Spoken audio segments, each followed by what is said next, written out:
The Square Ball Podcast.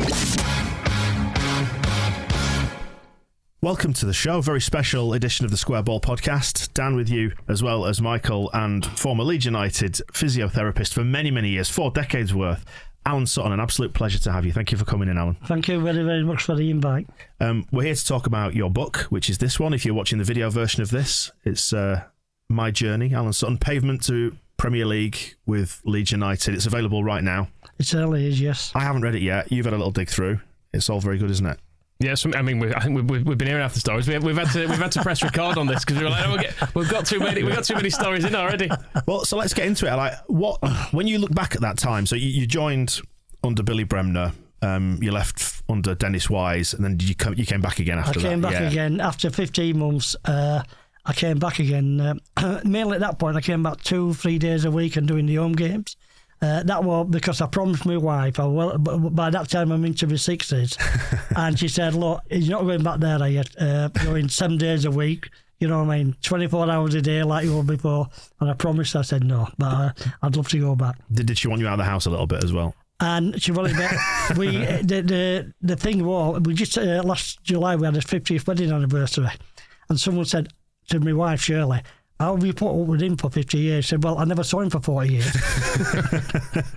Because it must have been completely all-consuming, because you were telling us before, like, you worked 7 days a week and you're driving in from North Yorkshire. Yeah, Putney Bridge. Yeah, taking you like an hour to get in or whatever it might be for that journey to either Ellen Road and then to Thorpe Arch. And it must be strange then when you stopped, I guess. So let's go back to the time that everyone kind of remembers you most for, which is being around the Wilkinson era. When you look back on that era now, thinking about the sort of back end of the 80s into the early 90s, how do you think about that? What memories does it bring back? Well, at the time, you just, and I think Gordon said it really, when he did the foreword for the book for me, Gordon Strachan, and he said, you know, because I was the only physio for the first 7 years I was there, you just, as he said, you just ploughed on with the job, and you just, you know, every day you're looking at ways of getting people fit and getting them over that white line to get going again. But as we've just been saying now, that it's a matter of with reflection. Wow, what a special time! You know, without time, you don't have time to think about it. You just part of it until, as you say, now retired. I'm away from it all. You look back and you realise just how special it was. And I always remember Gary Williams, who played. Well, Gary won the European Cup with Villa when he was 21, and he said he was too young. He couldn't appreciate really what he'd done at the time, and I don't think a lot of us who did it then can appreciate, especially how a lot of the players' careers went on from there, because most of them never won another thing after that, and I think it's only reflection, not just me, but I think especially a lot of players, I think really reflects and say, wow, was I really part of that special time at Leeds United? What do you think changed then between the Bremner era when you started and then when Howard came in? Well, I think with Billy, don't get me wrong, anybody will tell you who worked there with Billy Bremner, what a special time, honestly. It was brilliant, you know. You walked in with a smile and everything, but it was just... I went at Brendan Ormsby do just recently, and they were asking, you know, all the old players were there from that time. Shares, Styles were there doing MCing, Snods, everybody were there, and all they could talk about was just what a great time it was. But after saying that as well, I think football was changing. You know, Billy was like still from the Revy era, where, you know, playing five-a-sides every day, doing this, doing that, and really, to them, it was a shirt, wearing that shirt, kissing that badge, if you want to say, that had to be everything, and that's what it was with Billy. And during that time, believe it or not, my first year at Leeds United, we got to semi-final FA Cup, and I thought, wow, this is all right, isn't it? Semi-final. And you know, since then, Leeds United have not been back to semi-final since. And you know, when we played Coventry at Hillsborough, yeah, I was there. And of course, they got to the playoffs. You know, they just missed out on the playoffs, and you think, oh wow, you know, look what's going to happen now, and he didn't. He just from there, unfortunately, he just started going downhill a bit. But then Howard Wilkinson came in, and I think he was like the new type of thing. What he realised and I think he had a degree in physiology and everything, and he realised that everything was changing. You're going in, the pre-season training, everything there was murder. I know everybody talks about Bielsa's, which I'm sure it was, because I'm sure he improved so many players, and just after speaking one or two other players, how he improved it. But also, Alan Wilkinson did the same as well, with a lot of players. And I remember talking to Gary McAllister one time, that he said the reason he played till he was 38, 39, same as Gary Speed, Gordon Strachan was the first person to play till 40-year-old, and he put it down to all in pre-seasons under Alan Wilkinson that got him that fitness that was maintained with him all the time. You mentioned Shez there. Yeah. Shez not so much up for the pre-season fitness? I have to laugh. When I was doing the book, like, Shez, honestly, what a great player. Don't get me wrong, what a great player. But when you read the book, and I've wrote about some of the stories, especially during the Billy era, great. But you knew one thing: once Howard Wilkinson came in, no, Shed was a good player. He was into his training, one thing or another, but he also loved his social life as well. Yeah. So and I knew that, and I think when I did that, we did that DVD. I think I said on there that you knew that he was never going to be an Howard Wilkinson type player, and I think Shed himself, John knew that himself, Yeah. And in fact, and I know I wrote in the book actually that the day Wilkinson arrived, Shed didn't even bother turning in. He was still in bed, I think, in Manchester from a weekend out, But Billy, you see, Billy was one. Look, John, if you do the business, he'll just let things slide, what he needed to. And that was a regular thing, But don't get me wrong, Shed's great player. Proved that he went on a great career with Republic of Ireland and Sheffield Wednesday. He went on to win League Cup and everything, Sheffield Wednesday, and had a great career with them. So, yeah, it was. But it was the times as well, in the 80s. All you have to do is look at Arsenal football team at that time. Yeah. And they're successful, but also they lived the life as well, So it wasn't just Leeds players, at that time. Can you remember that sort of first meeting with Howard Wilkinson when he laid out what it is that he wanted to do, and how did you figure in that as well? Well, this is a little bit what I'm writing about, actually. Even today, 30-odd years later, I'm still scratching my head how I ended up working 8 years with Howard Wilkinson, because I thought I'd have been one of the first, because I wasn't chartered or anything. I would have thought I'd have been one of the first people to be shown the door, like Norman did, which I really sad, because I was working with Norman Hunter at that time as well, and Norman was great to work with, And so, yeah, I remember the first meeting is he got them all in the dressing room and more or less said, and I think what he also did, well, I understand from Mick Hennigan later on, that the Sunday when he left Sheffield Wednesday to go to Leeds, he said to everybody in the backroom staff, anybody who wants to come with me tomorrow to Leeds United, just show up at lunchtime tomorrow and you've got a job. And there were only Mick who came, and he was like the youth coach thing, and he was the only one came with him at the time. So, obviously, the physio at that time at Sheffield Wednesday, great friend of mine, Alan Smith, and he sent word through Glyn Snowden some weeks after that he won't be moving up. And as I said, it's I'm still scratching my head today. I remember the first meeting. He had got all the players in, and I think we were about third from bottom in second division.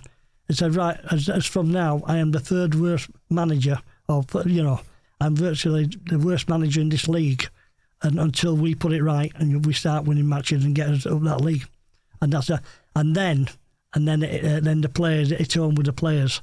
When, if I said to you that in that first week or second week, we had a training session in the morning, a training session in the afternoon, and then that night time the same players had to go play against Blackburn at reserves. Right. So that's what I'm saying about the Wilkinson era.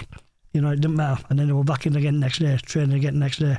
Does that make your job harder or easier? Are you getting more injuries? Because part of the thing we've had recently with Bielsa is that the theory is that they're overtraining and that all the injuries are due to that. Did you notice any difference? Well, why I disagree about with Bielsa at the moment is that they're saying that now, but them lads at the moment, they've had that training for the last 3 years. Initially, with Wilkinson, yeah, sure, the bodies weren't used to that intensity. So them early days, you would get, tight hamstrings, this, that, and that, and everything. But they soon learn to adapt. But I disagree a little bit with Bielsa because they've all been training like that for the last 3 or 4 years, or how long he's been there. So the bodies with Leeds players now have been used to that. So I don't go, I think the only one I would say is Calvin Phillips, who, and I had this experience myself with some youth players where they actually, if you remember when they won the Youth Cup in 93, then some of them players went on to play with the Beckhams and the Robbie Fowlers and all them playing for England and won the UEFA Cup. So they were actually playing for 12 months solid. And I think that's where it took the toll because they had no rest period during that time. And I had that with like the junior players because of them going off because they were so successful, they got in the England squad and everything. And so I can understand something a little bit maybe with Calvin, that, with having to play and him being top man, being voted the best player for England and him virtually not having much rest in the last 12 months, because obviously they had a fabulous season last year as well, didn't they, at Leeds, you say. So that's the only way that I'm not, I don't go with, because, the body's been adapted over there the last few years, and they've got used to that kind of thing. And you're always going to get injuries here and there, So that promotion season then, 89-90, is one that sticks in the mind of a lot of Leeds fans over a particular age as like their favourite season ever, even more so than like the league title win. I agree fully. Yeah. And this is what I wrote about. It was the most stressful season I ever had. Winning the First Division Championship, we're always going to be second, up to 6 days, 8 days before the end of the season. So, we just like chill out. We're always, behind Man United, and it always looked like all the time that we're going to finish second. But that one, the 89-90, we were favourites from day one. And we went to Newcastle. And of course, winning 2-1 at half time. And of course, Mickey Quinn got 4 goals. And we get beat 5-2. So you're on the bus down, goes back to Newcastle, you're scratching your head a bit at that point. Yeah. Was there a bit of a wake-up call then, you think, after that Newcastle defeat? Because I was at that. I was only a kid at the time, but I remember thinking, Yeah, it was, but look, it's your first game of the season. But, if anybody thought it was going to be an easy season, that was a wake-up. I think that was a wake-up call. It was even pretty grim right through to that Barnsley home game as well towards the end of the season. The midweek game, do you remember? Oh, yeah. Oh. When we lost. Well, I have. Was it Owen Archdeacon and who's the other one who scored? Came on a sub. Two sub came on. Yeah. But there's a why I mentioned that. I think my book, right, what I wrote, it's not so much about the matches, which I do touch on. It's about the incidents around the matches. As somebody once said to me, a friend of mine, Aidan Evans, said, there's that many people wrote books about Leeds United matches. So what are you going to write about? So really then at that point I thought, because I could remember just about every incident around every matches and things like that. So it's during what's happening during the week, when we're training and me being stitched up big time like I used to get by the players and the manager and everybody. And also the incidents around the matches, whether it's before the game, half time or after the game.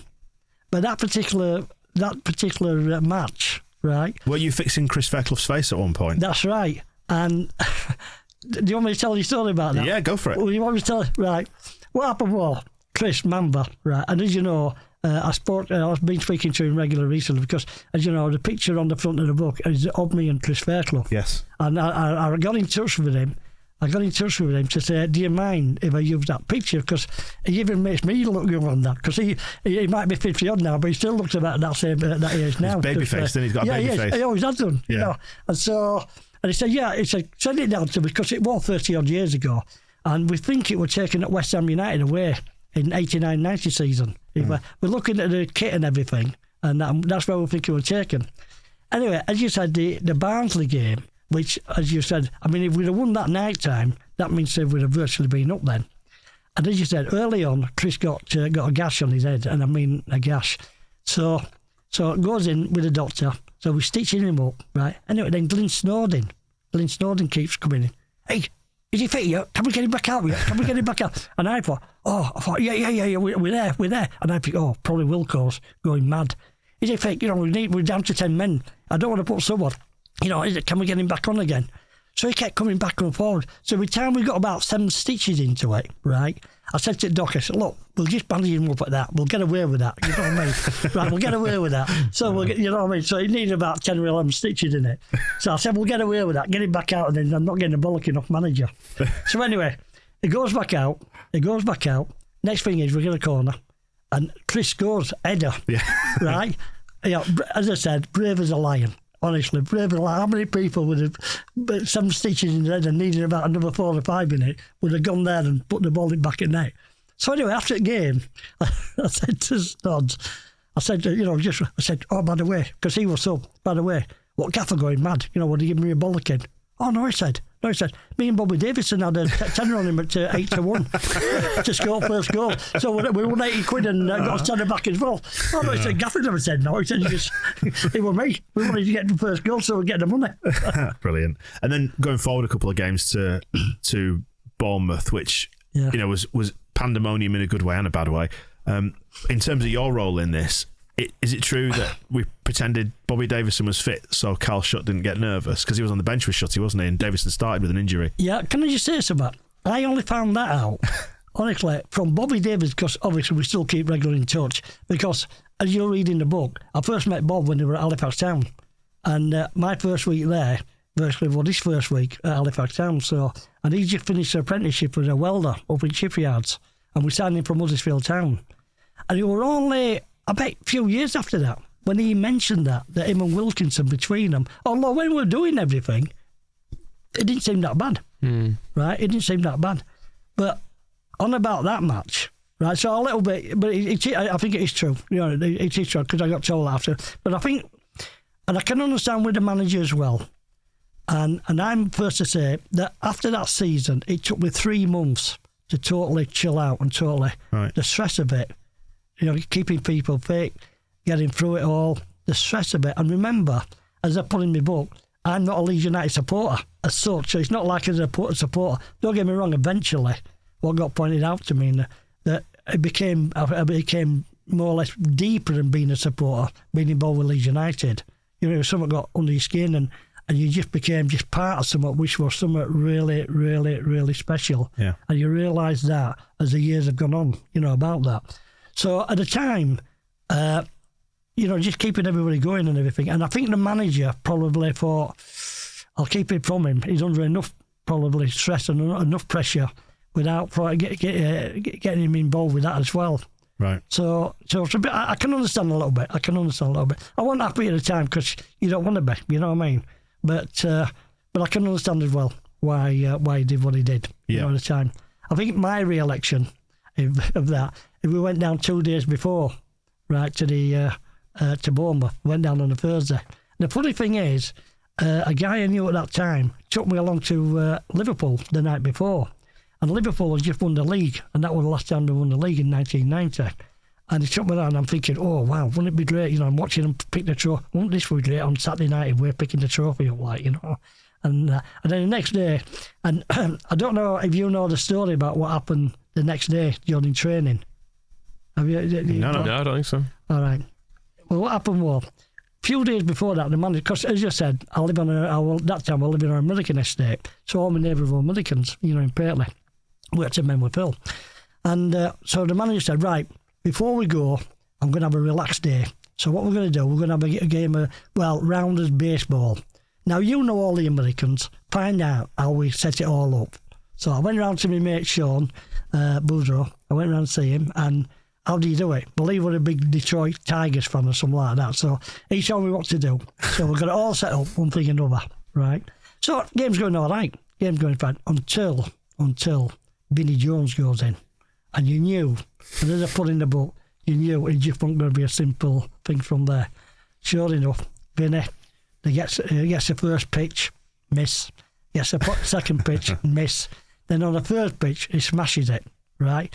And off he runs. But, Vinnie thinking he's at Yankee Stadium or somewhere like that, right? As he's setting off, he throws the bat behind him. And it's Andy Williams in cheekbone and fractures his cheekbone, doesn't it? So that's it. So here we are going to Bournemouth. Poor old Andy, who think he's going to maybe on the bench, I'm taking him to hospital to get confirmed whether he, and sure enough, I've had to leave him at hospital to get an operation. Well, I get back, jumped on the coach, went down to Bournemouth. So that would have started the Bournemouth trip. So what did Howard Wilkinson say to that? No, well, no, you know, there's nothing to say, is it? It's just one of them things. But Vinnie, like I said, if you ever see a baseball game, I'd have thrown the bats behind and run for it, don't they? Exactly like I said. He bought so many. I imagine Vinnie was good fun. Oh, different class, Vinnie, you know. And I think we've worked out he only ever got booked once or twice during that time. I remember one of them, a referee who I got to know quite well, a fellow called Ken Redfern from North Shields. And I think we were playing, was it Brighton or Gillingham for somebody. And this fella, Vicky tackled this lad. Well, he went down like as if he'd been shot, you know what I mean? Rolling around everything, trying to get Vinnie booked. And Ken Redfern, well, he were always against whatever the logic thing was, he'd do the opposite. So he waited and he said, right, son, get up. Right. And he showed him a yellow card. He said, that's for him, that's for you, trying to send him, getting him sent off. Right. So he yellow card the kid. And it was one of the first times that you ever saw where Vinnie had tackled somebody and they'd gone down and they actually, because he knew he'd hardly touched him. And it was one of them first time, you know, nowadays you see it all your simulation, things like that, like. Yeah. But that was one of the first time I come across that, like, you know, where I got him up and booked him for trying to get Vinnie sent off. Yeah, I was going to say these days you'd be on and off the pitch, wouldn't you, non-stop, having to tend to players who don't need any attention. Yeah, you know, it's so that were that I remember that, like, you know, I remember that, and as you said, Vinnie, brilliant that season, he was brilliant, like, you know, and great inspiration for everyone. You know, little things like after the game. I know it sounds crazy, but he'd had all the sprays. He'd go out and buy all the sprays. Right, lad, there's the sprays for going out tonight. Spray yourself, buy all the, you know, like little things like that. You know, little things like, you know. Don't get me wrong, Gordon, without a shadow of a doubt, Gordon was he was the main man in that thing. Even Vinnie knows that. Did he set the tone in the dressing room and in the club then? Oh yeah, without a shadow of a doubt. He was, without a shadow of a doubt, he was the manager on the pitch. Mm-hmm. Were Gordon, like, you know. And the manager, Howard Wilkinson, was very, very clever because let's just say, he would never go in the dressing room where he's going to get into one or two people without the captain knowing what was happening. Yeah. So he wasn't going to have the captain, like, probably between them. You know, if Gordon was the captain, which we were most of the time, you know, he knew exactly what was going to be happening. Right. So there was no conflict, or he got the backing of.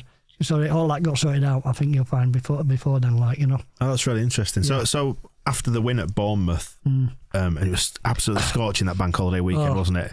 I mean, I know you said it took 3 months to kind of wind down. After that, yeah. But that evening, you must have felt such a sense of relief and elation. I mean, how did you spend that evening? Can you remember? Yeah, coming 4 hours on a bus getting rat ass. What was it like on that bus then? Well, first of all, when we got to ground, as it was, me and Sean had gone up before, and Sean Hardy had gone up before, and put all the kit out. Sean is he a kit manager? He was a kit manager, yep. Right? And when we went back again, well, you know, it was pandemonium. You couldn't get the coach round to the dressing room. No. So the coach had to stop and everybody had to walk across the pitch to get into the dressing room. And then, of course, as you saw, getting prepared and one thing and another. And what I remember at the end of the game, if you were down there, as you're aware, they're all hanging off the floodlights, everything. Scaffolding behind the goal, everything. Yeah. You know what I mean? Wherever all the space anybody can hang from, they were hanging from. But what I do remember was, obviously, when Chappie got the goal, but just before that, I think Kevin Bond, I think he hit his knee and hit the post and came out. He thought, is it going to be one of them days? But also, David Batter, who was sub that day, kept running up. This is by half time. Kept running up, coming back. Oh, Sheffield United are winning 4-2. I'm going, Bat, after what had happened against Leicester, Bat, will you shut up? I don't want to know. That's when Vinnie told everybody that Newcastle hadn't won, so we'd gone up. We'd gone up. Yeah, but we hadn't. And then after all that, I'm saying, Bat, I don't want to know. Shut up. And then you found out afterwards. Well, you thought, how Leicester played last week against us. How were they getting, beat, 4-1 or something like that? Then you found out afterwards that Martin Hodge, who saved everything the week before, kitchen sink and everything, had been carried off after about 5 minutes. That's the Leicester keeper, isn't it? And that's the Leicester keeper at that time, which obviously eventually came on to staff at Leeds United, like, did Martin. But, that's how it would think from, And then, on the other hand, the other team what could have gone up that day were Newcastle United. Well, they're playing at Middlesbrough, right? And, of course, word got back, Ian Baird had gone to Middlesbrough, and word had got back from Beardy that Beardy had been sorting everybody out. Because if we won championship, he got a championship medal. Yeah. So I think Beardy had told everybody in the dressing room, right, if they win that championship, if I don't get my medal because we let Newcastle beat us, he said, I'll be chinning everybody today. So that was a good night then on that bus. I can imagine it was. Yeah, I remember we're going to go. The manager went with us. I think he'd gone back with some friends from Bournemouth. He'd gone back with some friends, and we were on the bus, and it was all champagne. And Gordon came to see Bill Poverby. So, Mr. Poverby said, not all the lads are into champagne. Can we stop and get some beers? Right. So we stopped at this Winchester on his way back out, and we stopped at this off-licence shop, and the guy in there. So we walked in, I think it was me, Vinnie, I think it was Sean Hardy actually, we walked in and we just cleaned him out of every can of beer, every can of lager, everything he had, in this little shoulder. He said, what about my regular customer? He said, here, there's the money. You know what I mean? go buy some from somebody else, right? You know what I mean? And then we're on there, and then it was just like, but as you said, the relief. Isn't it amazing? I remember saying to Lee Chapman with the goal, said, you know that goal, what you've scored today, is worth $5 million. You know, 5 million. When you're talking now about 100, whatever it is, 50 million, whatever it is like. Crazy, isn't it? And he said, that's worth 5 million, is that win today? I remember when we won Division 1, we got a cheque for 100 grand, didn't we? That was the prize money from Barclays. Is that what it was? It was, yeah. Just on Chappie, actually, I mean, just fast forward into the next season when we got down to business and a brilliant first season back up. One of the things that stuck in our mind was we've been going back and looking at things 30 years ago was when Chappie did his face. That was in at Spurs. Spurs, yeah. So that was 1990, 1991. It was. And you were first on scene, and I mean, it was horrific. I mean, for the benefit of anybody who doesn't know, he basically took a kick to the face, didn't he? Which knocked him out, and he slid. It was Steve Sledgley. Yeah. As he's like by touchline, he's like trying to protect him. Steve Sledgley came round with his foot, and unfortunately caught him underneath the chin. And it knocked him out, and he slid on his face without putting his hands out, didn't he? He did. So he was just totally out, and boom. And it wasn't a soft bit of AstroTurf that you get around the edge of the pitch now. No, it was shale. It was shale, and believe it or not, it was all shale in them days, right? I don't understand this. In them days, there were no paramedics, nothing. You know, like nowadays, you get everybody on, give me a hand. The great thing about John Sheridan and Butler, what his first name? Anyway. They came on and gave me a hand, right? And at the time, he was struggling breathing. So what we did, we just tilted his head back, like you would do when you think, because you think, airway. Yeah, as his tongue, dropped back, blocking his thing, and his mouth was full of shale. Right. And when we did all year, we zoom, you know what I mean? As if and then all of a sudden, it was okay. Right. You know, from that point of view. And then gradually, as you said, we got him up and managed to. And he's like, all right, get me up, I'm fine, he'd come around. But that was the first thing. And then, of course, as you know, he'd done all his nose and his face and everything, like, at the time. So when you got there, when you saw his face, what did you think? I mean, is there a point where you go, fucking hell? Yeah, I know. I don't know. What I always said is when you run onto that pitch, there might be 40,000 there. And for me, and before ever one game, although funny enough, that game, it were all, the hotel we're staying in, was so quiet and so everything, and everything seemed like a lazy kind of situation. And when we got there, I mean, this happened after 70 seconds or something like that of the game. The only good thing in our favour was it were right outside the dugout. If it had been at the other side of the pitch, then it could have been a different ball game with that. You know what I mean? Because we'd have to get across there. Then I might have been shouting for them, to just come and give us a hand or whatever, and. We're right outside the dugout. So you just got sat down. You hadn't even got time to think about anything. Yeah. You just got sat down, and then you had to react and think. Because I always like to think before games, I used to prepare myself, mentally go through different things, what might happen that day. A bit like a footballer getting warmed up, getting his feet going right. I'm playing against this guy today, he might do this or do that. And I felt I had to do the same. Go through every maybe injury, what I might get that day, and how mentally I'd be reacting. So, but that day, funny enough, it was just a weird day, really, and it all happened so quick. After about 70 seconds, I think it was something like it was crazy. And he ended up having plastic surgery, didn't he, to reconstruct his face? He went to hospital. We took him from hospital, and I took him straight up to Beaufort Hospital in the team coach. Got back to the thing, dropped everybody off. Because you brought him back, didn't you? Like there was an initial. Yeah, because. I did that a lot of times actually. I remember with Mark Tinkler at Old Trafford when he fractured his ankle. I took him straight from non-weight bed and took him straight on the team course, took him straight to Bournemouth Hospital. Mr. Lawton, the orthopaedic surgeon, were there waiting for us. And then the thing from there. And Chappie was the same. I think Mr. Batchelor, somebody who did the surgeon at the time, but we took him on the team coach straight up to Bournemouth Hospital and put him in there, and then they got him sorted out next day. Yeah, I mean, so I guess the atmosphere on the coach as well for that is different when you've got a player who's suffering like that. Yeah, look, it's. It won. I can't remember what score was that day. Possibly. Was it a draw? I think. Was it a draw? Was it? I can't remember. Do you know what? I'll be able to go look on our sheet. Yeah. I think that because really, normally I remember every day, every game, but that particular one, probably because everything was going on that day, I think the what do you call it, for laughing, the ambulance took him to hospital, and I didn't go obviously because I was only on the physio, I needed to be there in case something else happened. And then, like I said, we went and picked him up from the hospital. I think they just maybe did some x-rays and see how we made sure he was breathing okay, the usual things at that day. And then we pitched him up and then took him straight to Bournemouth in Leeds. So do you think that's probably the worst thing you've seen, or have you seen worse than that during your time? He seems one of the worst. It was one of the worst. When I was at Halifax Town, one of the lads, Tommy O'Neill, badly fractured his leg. Bad fracture. That one pretty hard. And that one, my early days, I've been at Halifax Town as well, being a physio. So that were, and there'd been one or two where another player, at Halifax Town, he got caught in his, in his throat, and obviously he was struggling breathing because everything had gone into spasm, so we were just working that and getting him off and just cleaning the airway. So you're doing basic life saving. Yeah, a little bit, but but it was a different kind of situation where everything sort of were doing other stuff to get him back again, at the time. But it's 2nd of February 1991. It was 0-0 that Spurs game. 0-0. Yeah. And then a year on, you're trying to get him through the title run in with a broken wrist as well. I know.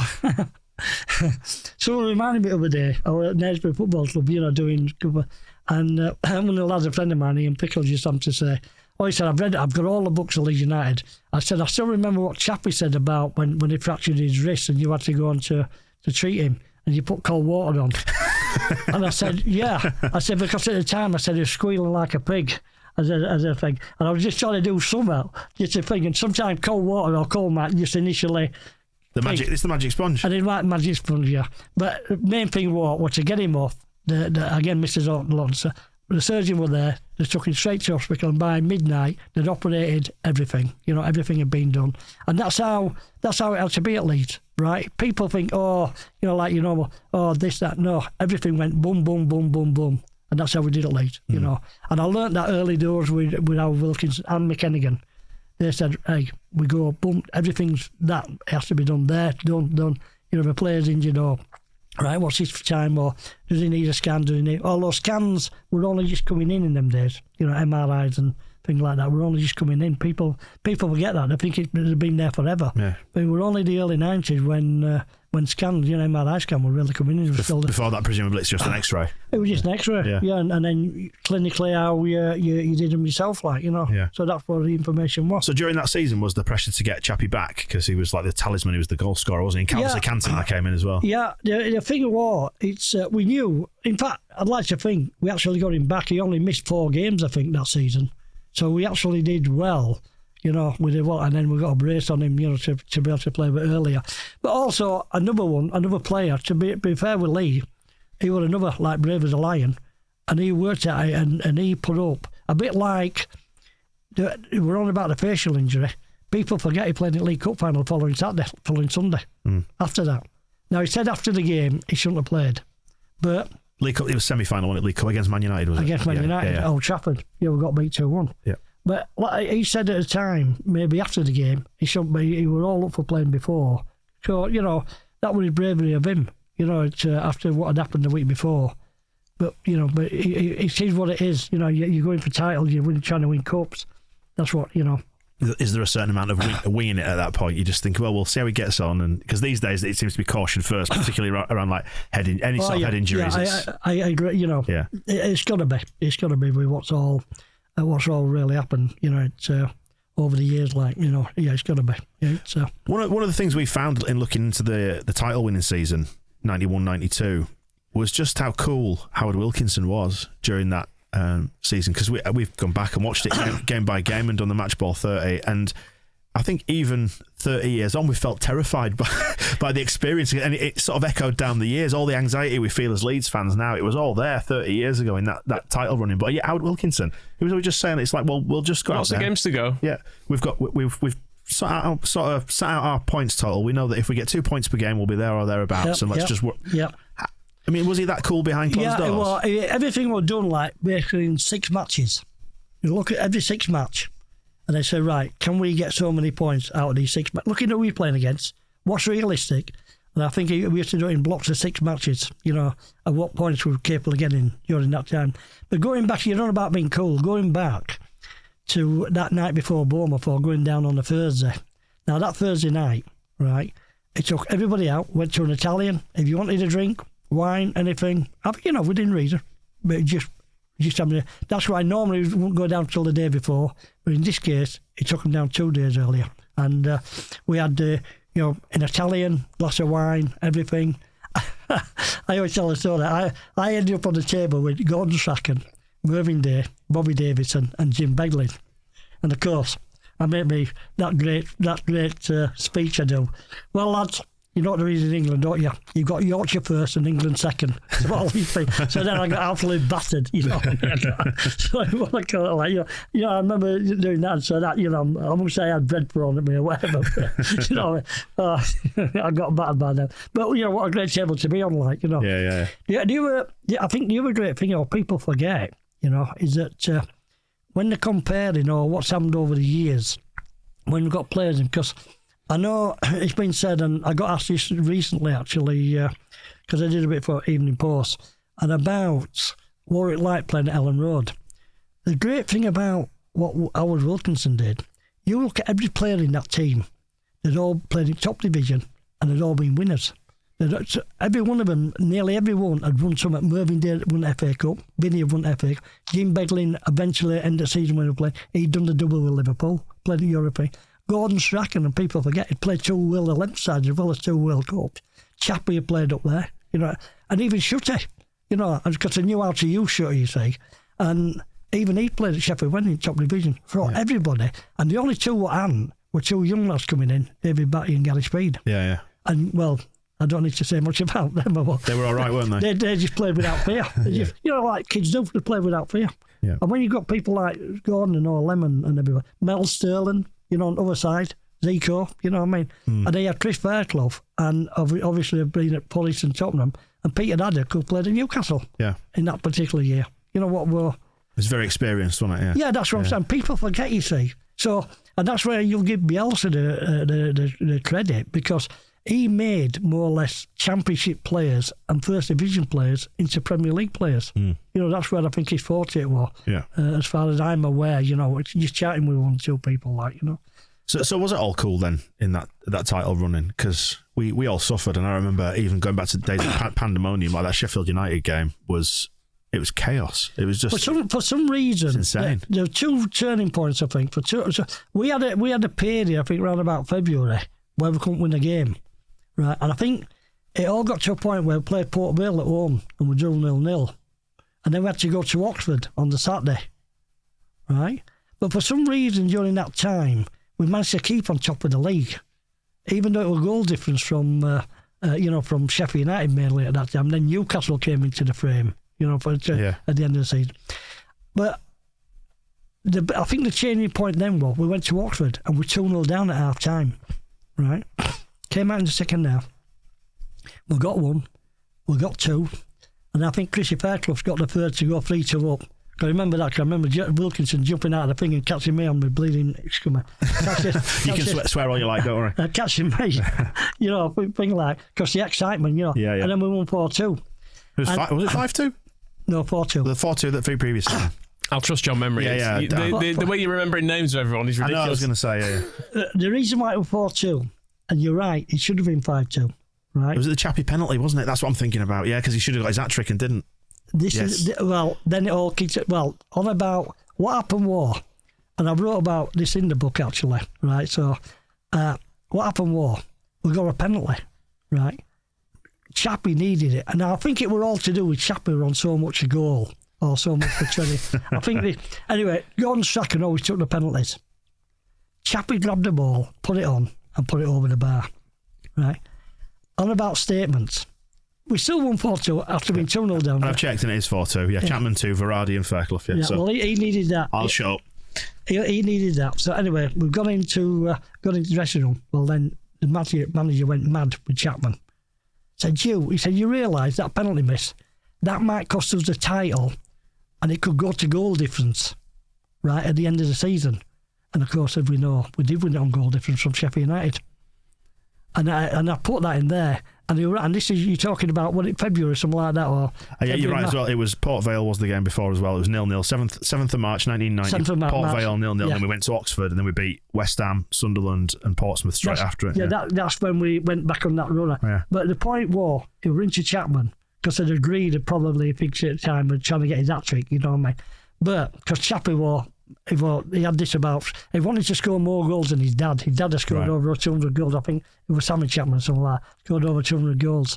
And so he went mad. He said, that could cost us the title at the end of the season if it goes to goal difference. And we won it by 7 goals. I'm just looking at the table now. And we won it by 7 goals. Wow. And you see, people, like Henry Matstay was a great friend of mine, first team physio now at Leeds. And he said to me when Leeds was, this last time when they won second, championship, he said, I used to get up at 5:30 in the morning and go for a run. The pressure of it all had really got to me. I said, well, Henry, what do you think it was like for me? We won it on goal difference. You won it with 10 points to 10 points to spare at the end. We won it on goal difference. But no, and that was and where the big change was, do you know we actually won it on goal difference. There were 2 matches what would involve Sheffield United. Yeah, it was the 4-0, wasn't they? Yeah. 4-0, which was an 8-0 turnover. Yeah. And also they went to West Ham and got beat 5-0. Right. Did Sheffield United. And that were real, because if you think of last day, they won 5-2 at Leicester, they did. Yeah. You see what I'm getting at? So that's where. So they all count, yeah.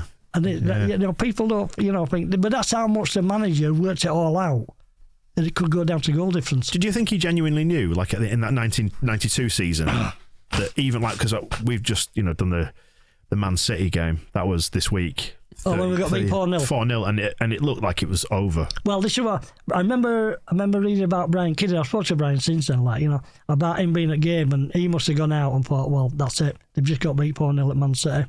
It's our title for taking, because they'd already won the League Cup that year anyway, Man United. So they thought we were on a double anyway.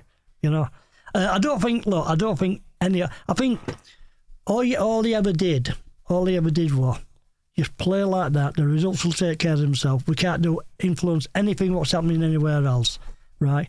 As I said, I think it all started that Liverpool game when we drew 0-0.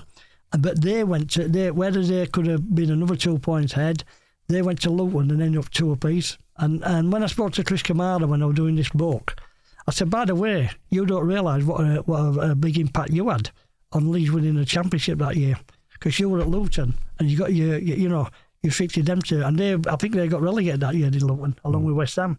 I said, you got a point now, where Man U just at a vital time for us. And then, as you know, they went and played Forest on the Monday, and then they played West Ham. So at the end, you're getting 1 point out of possible 9 at that point. Yeah. And then, of course, they lost again at Liverpool.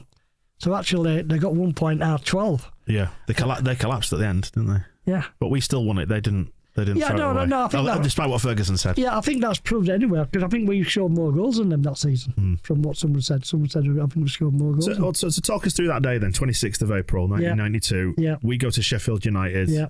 The lunchtime kickoff. Yeah. And as I said, it was just one of the funniest, strangest, maddest games I agree. I've ever seen. And it was a really windy day. Yeah. Because I remember paper blowing all over the place, And so tell us about that day from your point of view. From my point of view, I remember again doing what I normally do. I think I had a bit of a bath before lunch or something, because it was lunchtime, wasn't it? Yeah.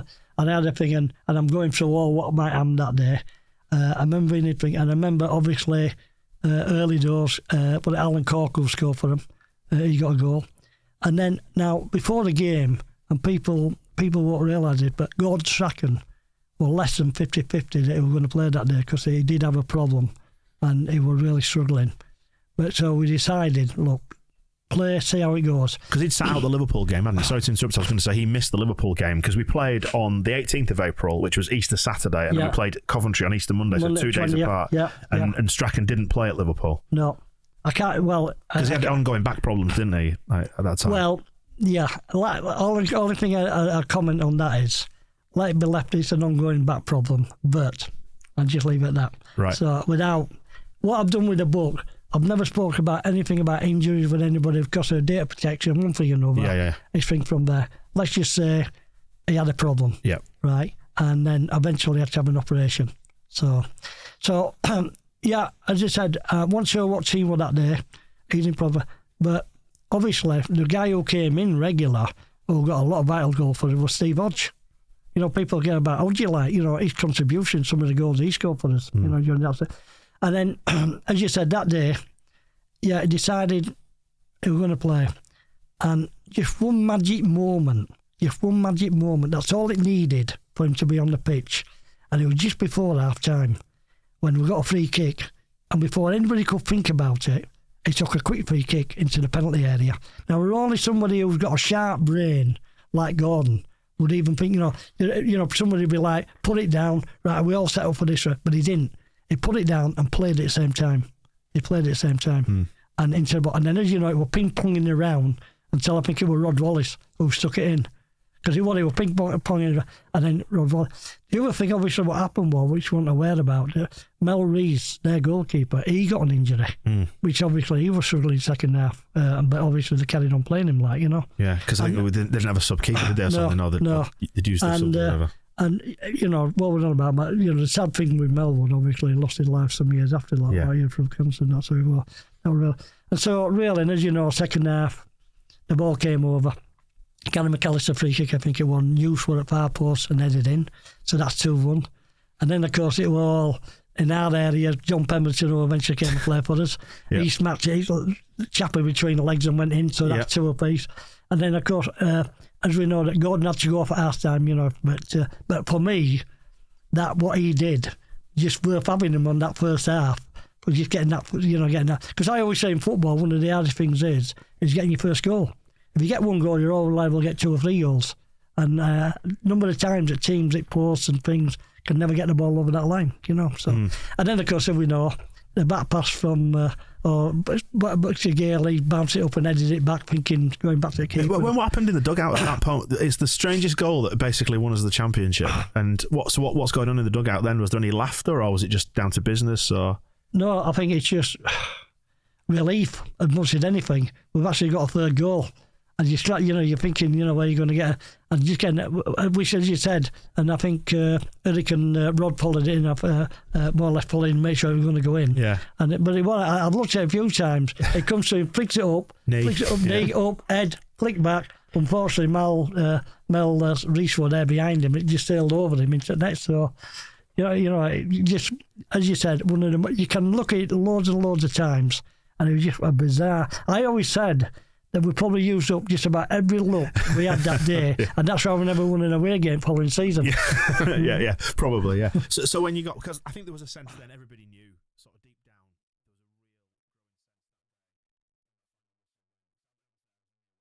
down. The Square Ball Podcast.